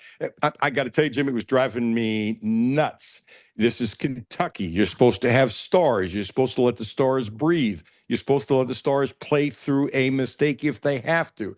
When Pope used the word fatigue a couple weeks ago, I went nuts on the air. I know you did. Yeah, I know you did. I mean, these are kids. They want to make millions of dollars. Let them play. And here's the other thing. I don't know if you heard the day when I talk about he and Rich Pitino. So Richard Pitino, they beat Cincinnati in the crosstown shootout, and he goes to a bar with kids, and he says, hey, we couldn't have won it without you. Drinks on me. So he did with beer what Pope did with ice cream. Yeah. Okay, but one of his comments was, he goes, whatever the kid's name, I'm sorry, I don't know, it's not important, but his best player, he said, yeah, for us to win, he had to fight through fatigue. Yes, this is sports. You're supposed to fight through fatigue. You're 19 years old. You get a little tired. Suck it up and keep on going. When he says the word fatigue and says, I got to do something about it, I'm going, Mark, I don't want to call you soft, but what the hell is this? I have fatigue. I can't do this. No, fight through it. Right. I know, I'm with you. But did you notice too? So I'm not, the way we're playing, I'm not so sure how much bench we have. I'm just saying Lowe's on the bench, right? He's injured, I think, in my opinion, or not ready. Now, Jasper played well on offense. I think Jasper, not picking on any, has to pick his intensity up on defense. So again, another one on here played 7 minutes. Malachi played 27. I think some of these guys aren't going to get some of these minutes because they're not giving the effort. I keep saying it, but I think that's the problem. And you know what? I not only agree with you 100%. When kids know they're not playing because they're not giving the effort, the biggest thing a coach has, you're already saying it before me, is the BENCH. Son, 100%. Son, have a seat next to me. I don't give a crap what you're making. Right. I'm caring about the TEAM, what's in front, not on back. And I think by benching Garrison, I think everybody in the team got the message. Everybody got the team on the Of mention. course, that's who I've been talking about. There's 100%. It's him. He's making but he'll make a message out of someone else if they don't do it too. So you have to now. You have to say, if you don't do what I tell you to do, you're gonna sit down. You're gonna sit down. So as tough as I've been, and I don't take any back because each game is a chapter. And if it you is. games, it's 40 chapters and the book is complete and you can play totally different the next game. That's the way basketball and sports is. I still think there's plenty of hope for the season, but I need to see changes, and so do you. I'm going to guess, being the positive guy that you are, and when you rip your heart open, it squirts out blue, not red, that you also think if certain things changes, this could still be a hell of a season. Yeah, I really do think that. I do also think if they can get one or two of these players that aren't playing right now, would be a big difference. I still believe in Aberdeen. I totally believe in Ortega. I've seen his game improve a lot the last few weeks. So I think there's a lot of hope. There's a lot of hope. Yeah, wouldn't give up. They better bring it Saturday night, though. They have to win on their home court. I'm just telling you. They have to. You got to win the game. Well, if they win 3 in a row, and I count the NC Central game, they're back in the top 25. Yeah. Well, 3 in a row, I'm being honest. I'm just looking at the first game. I understand. These games are tough. Yeah, Playing Patino down there, yeah, that'll be tough. I'm going to that game, by the way. So that'll be brutal. Playing at home is the first one. Concentrate. I like to see tons of effort. The kids having a little more fun out, getting after it, and I think they'll be okay. Yeah, they should have fun. They're young. They're playing basketball. That's right. You're playing That's right.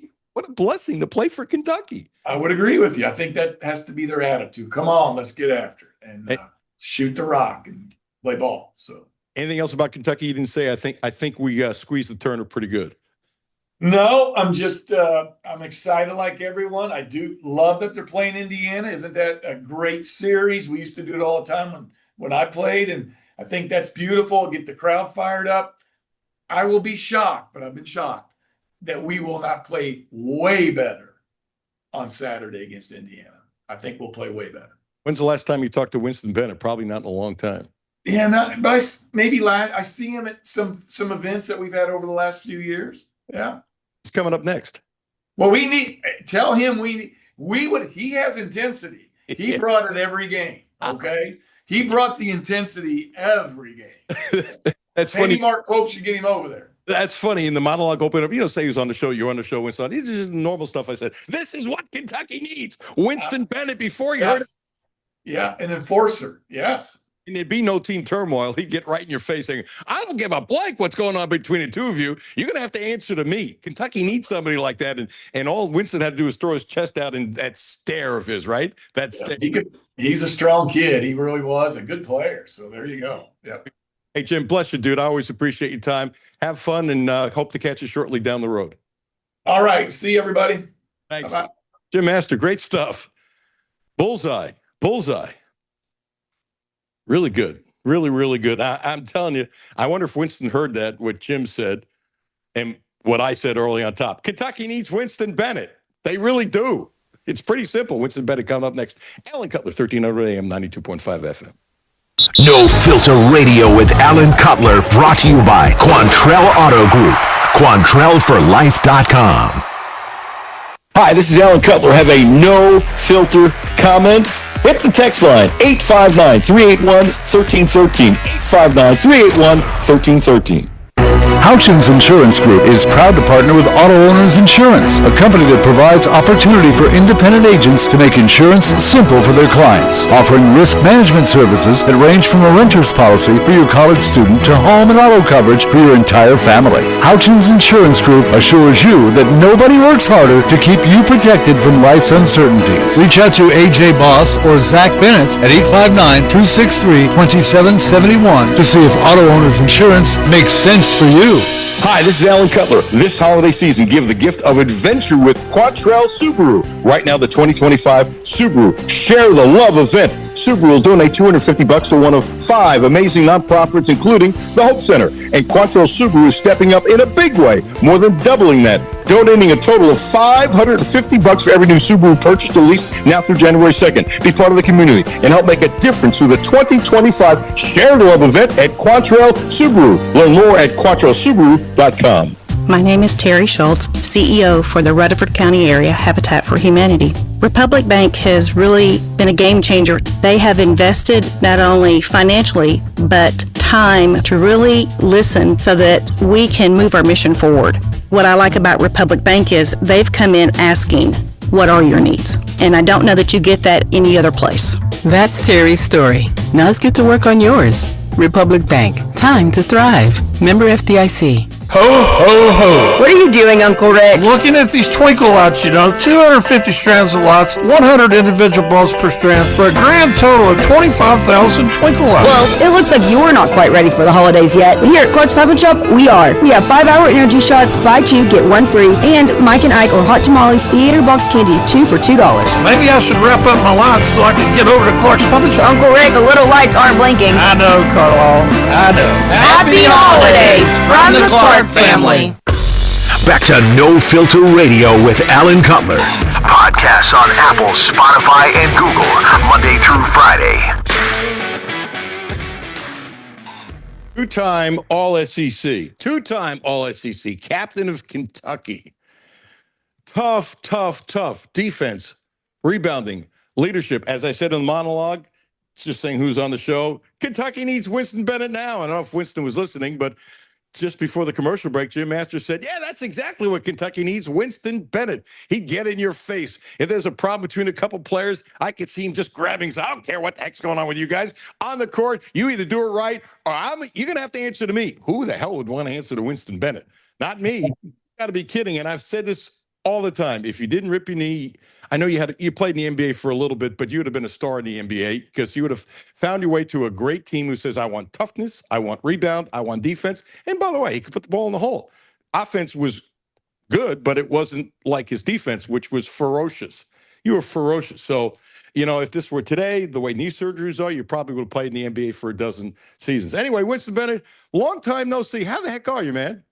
Man, is this the great Alan Cutler? Is this the infamous Alan Cutler that I'm on here with? I'm doing great, man. Thank you for having me. Oh, honored to have you. And do me a favor, would you tell all that to my wife? I sure will. I'll be glad to. I'm not kidding. I'm serious. You're going, yeah. I've heard this before, but you got to live with me. It's all good. I'm like being blessed. So when you watch this team, I'm assuming you watch as often as you can. What do you see from this team? Well, the past few games, of course, not counting the one that they just played against North Carolina Central, has been pedestrian at best. I see, like you've just articulated, a lack of toughness. I think every team, and you saw this with Michigan State because Coach Izzo is noted for this, for guys that bring their hard hat every night out, not guys that are so interested in making it to the NBA, but guys who enjoy playing college basketball and are willing to put everything they have into it. I think a lot of times what we see now with the advent of NIL and guys making millions of dollars in college, and no negative to me. I love the fact that guys are making money, don't get me wrong. But what I don't like is the fact that money has a tendency to make you fat if you don't have a particular work ethic in mind, no matter how much money you make. When you poor, you have an attitude that, man, I'm trying to get to the top and I'm willing to do anything to get there. But when you rich or when you wealthy, sometimes that makes you fat on your laurels and you're not willing to work and do what it takes to maintain what you have. You think these guys are resting on their laurels because of money? I don't know that to be the case, but certainly that could be a contributing factor. Again, if when you come into college, and a lot of guys come from nothing, like myself, when I played there, I came from practically very little. But the one thing I did have was two parents that wanted to see me make it. And the only way I knew to make it was by watching them getting up early in the morning and going to work every day to put food on the table. Well, if you put millions in my pocket, 3 million, 2 million, 1 million, whatever that is, I may come to work and may not work as hard because I already got, a million in my pocket. But if I don't have anything, I'm scratching, I'm clawing, I'm going after every rebound, I'm taking every box out as if my life depended on it. And when you don't have that, man, what incentive is there? You know, it's interesting. Had a lot of lovely conversations with your dad through the years because your dad was always around. Very nice man, lovely conversations. It just hit me. As you've gotten older, we haven't seen each other in a long time. As you've gotten older, you look more like your dad than you used to.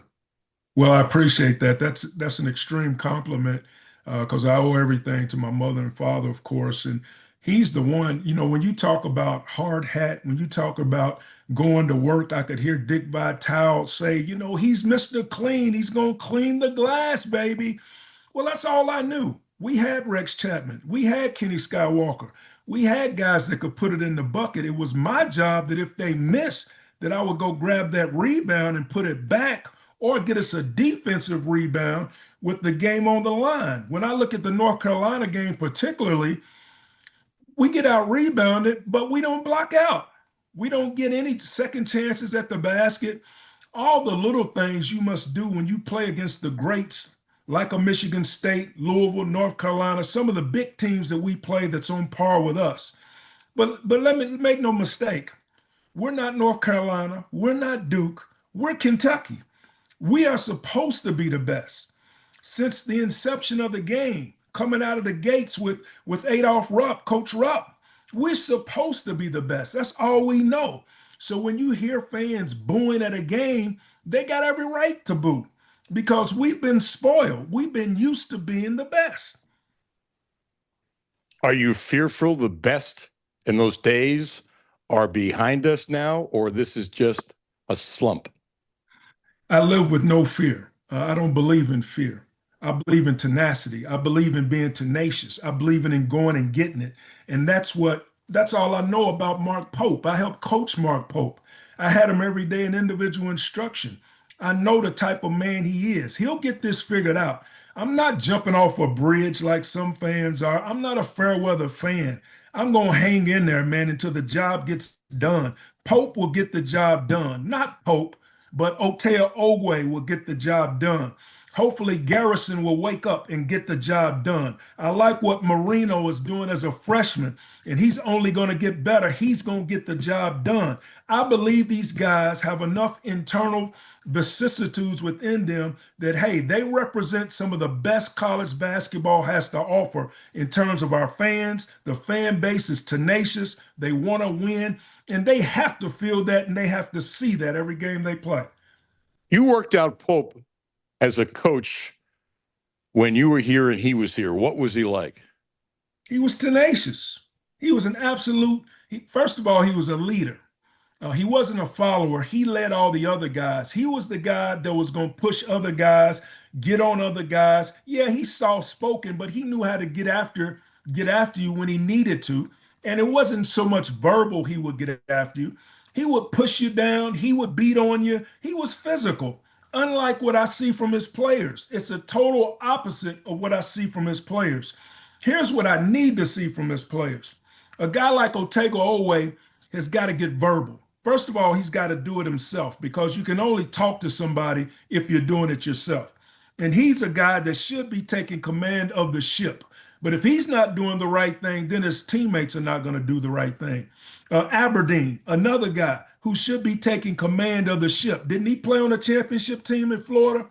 I thought he did. So he should know something about being a champion. When you got guys like that on your team, you can't wait for Quentin or whatever his name is to come. He may never come. He may never get healthy. I'm hoping he does. They say he's getting his strength up and all that.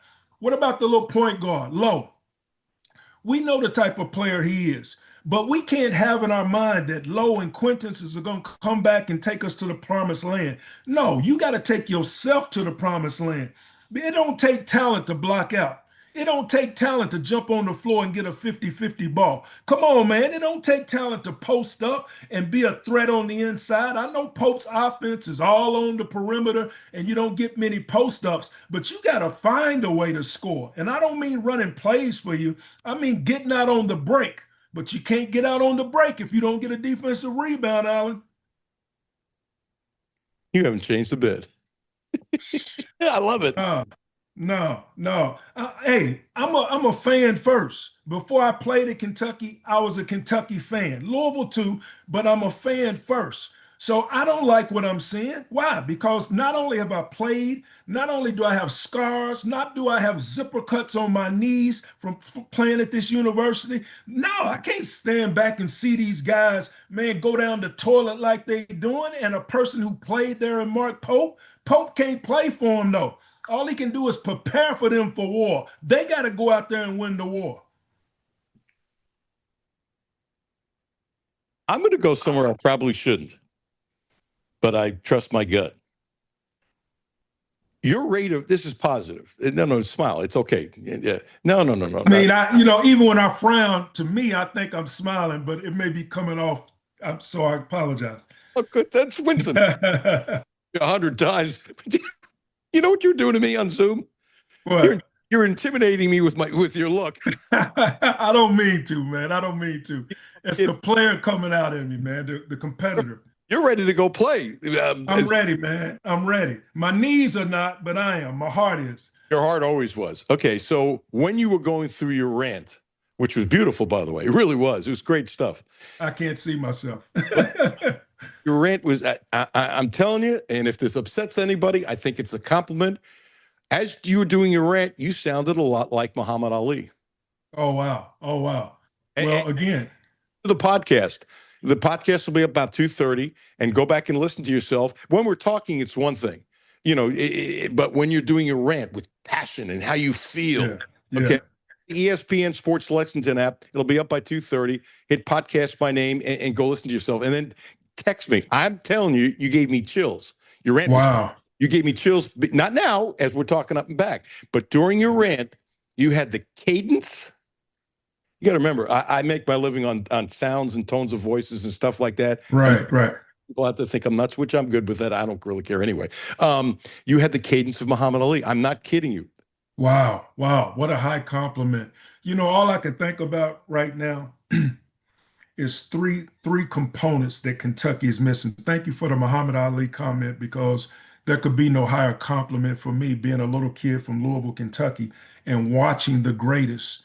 And not only his up moments, but the moments that he had to face, those tough moments where, they wanted to lock him away, wanted to force him to go, fight over in Vietnam. And yet he neglected to do it because he said, look here, I got Vietnam right here in Louisville, Kentucky, and people not treating me right. Why should I go over there and kill somebody when we being killed right here in the city? So there can't be any greater compliment than that to me. But the three components that came out to me was Kentucky needs anticipation, collaboration, and frustration. What do you mean, Winston? Anticipation. They got to anticipate more on defense. You know what I love? I love it when I see an Owe anticipate a pass going to the wing. He runs through that pass, goes down for a dunk. There's the other four players got to have that same anticipation.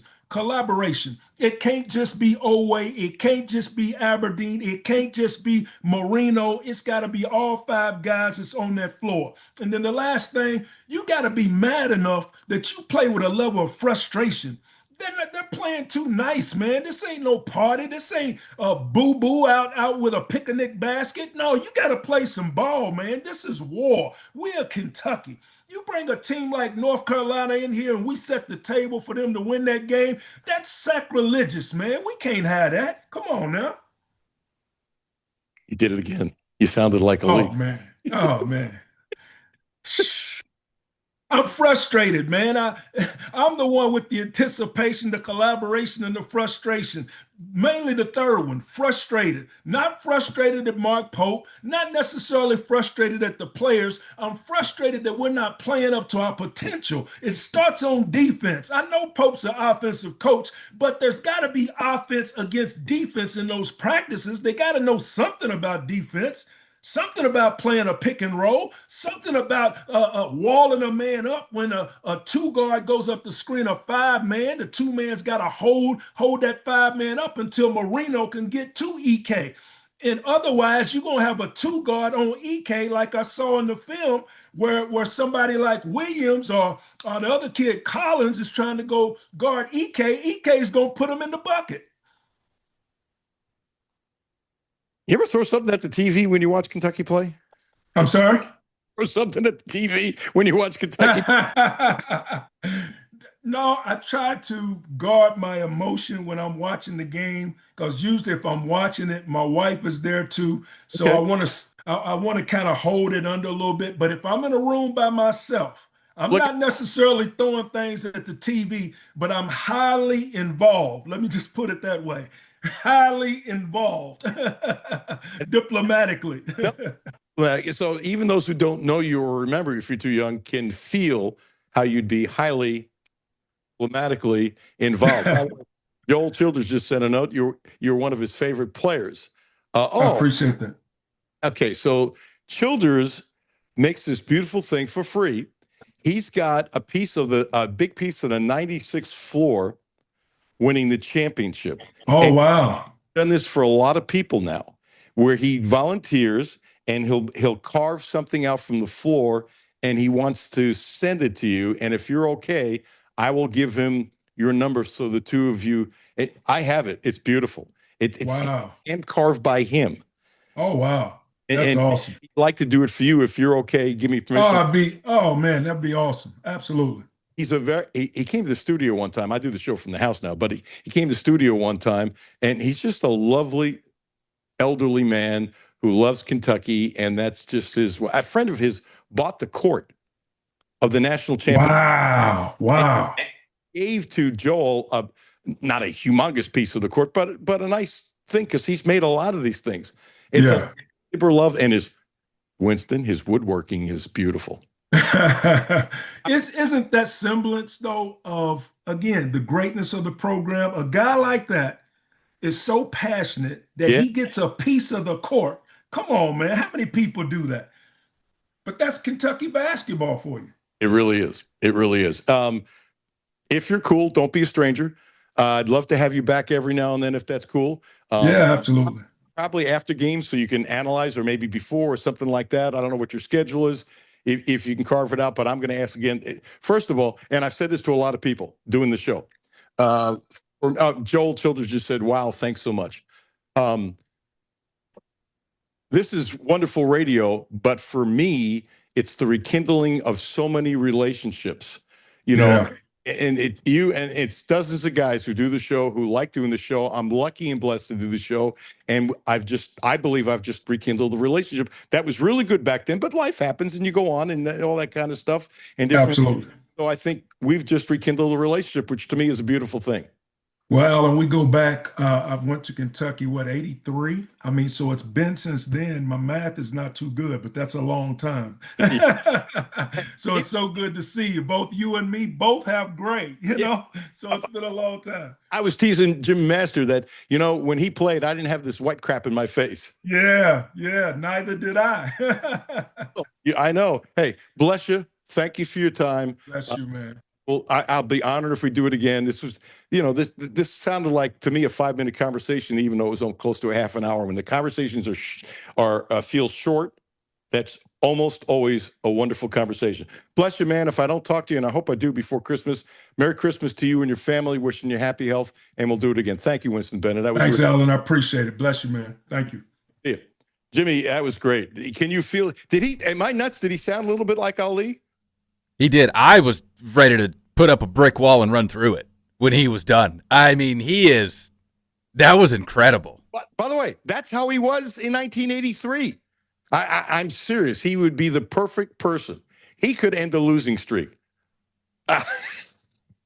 Picture somebody 6'7", if he really was 6'7". Well, let's put it this way. Before he hurt his knee, he could have been an all-pro tight end.